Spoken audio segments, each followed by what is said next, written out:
I lay out all these copper panels at one time. But the medium I'm using is not paint, it's glass. And what I do is sprinkle layers of glass on the copper, a layer at a time, on all of the pieces, and then fire each piece individually.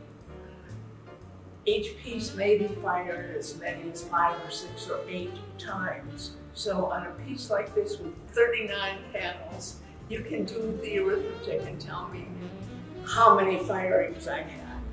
But it's fun to do, and it's magic when the colors cool and come forward. And because this is glass, paint, those colors are never going to fade.